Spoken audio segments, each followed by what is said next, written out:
It's 2500 BC. The sun is blazing over the Nile. A pharaoh's engineer is sweating through his linen robe, staring at a smooth black rectangle someone just handed him. It's dead, no charge. Just a black mirror reflecting his confused face back at him. And somehow, his job is to bring it back to life, using nothing but sunlight, sand, and 2,500 years of completely wrong assumptions. Let's find out how badly this goes. Here's the thing nobody tells you about ancient Egyptians. They were obsessed with the sun. Ra wasn't just a god, he was their entire worldview. So when you hand an Egyptian priest a device that's dead and say, this needs sun to live again, he's not going to build a circuit. He's going to build an altar. Picture it, chanting, the phone placed reverently atop a golden sundial at high noon. They wait, they pray.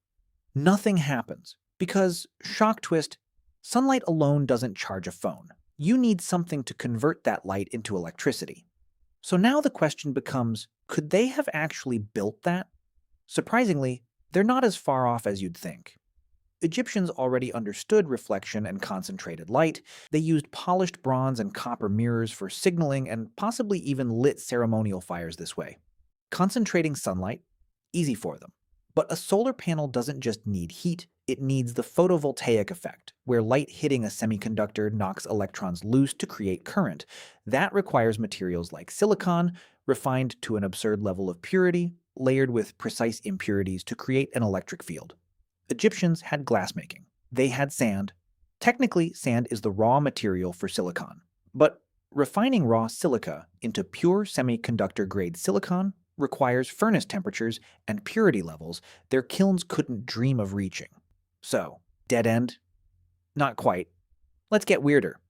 What if, instead of building a real solar cell, they tried to brute force the problem? Ancient Egyptians understood static electricity. They just didn't know what it was. Rubbing amber generates a charge. The Greeks even named electricity after it, electron.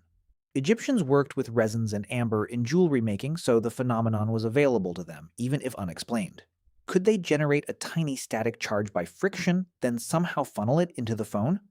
In theory, you could build a primitive electrostatic generator, basically a spinning disk rubbing against another material to build charge, like the Wimshurst machine built thousands of years later. But here's the catch. A phone doesn't just need any electricity, it needs clean, stable, low-voltage DC current delivered through actual circuitry. Static electricity is the opposite of that. It's a violent, unpredictable zap. You'd be more likely to fry the phone's components than charge its battery. So now we've got two failures. The spiritual approach failed. The brute force approach would probably destroy the device. What's left? Here's where it gets genuinely strange. You've probably heard whispers about the Baghdad battery, a 2,000-year-old clay jar found with a copper cylinder and iron rod inside, which some researchers believe could have produced a small electric current if filled with an acidic liquid like vinegar or wine. It's not Egyptian, and the theory is heavily disputed by mainstream archaeologists. Most think it was just a container for scrolls. But it raises an eerie possibility. Ancient civilizations may have stumbled into primitive electrochemical cells without understanding what they had. If an Egyptian engineer accidentally built something like this, they could generate a flicker of current, not nearly enough to charge a modern lithium-ion battery, but enough to make a value detectable on a multimeter if they had one, which they didn't. So close, and yet impossibly far. So could ancient Egyptians charge a phone with the sun? Technically, the raw ingredients existed. Sand for silicon, copper, and metals for conductivity. Understanding of static and reflected light.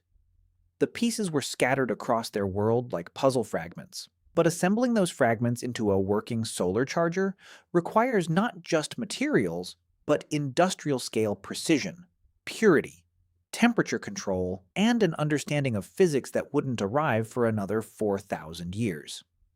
In the end, the pharaoh's engineer probably does the only thing he can.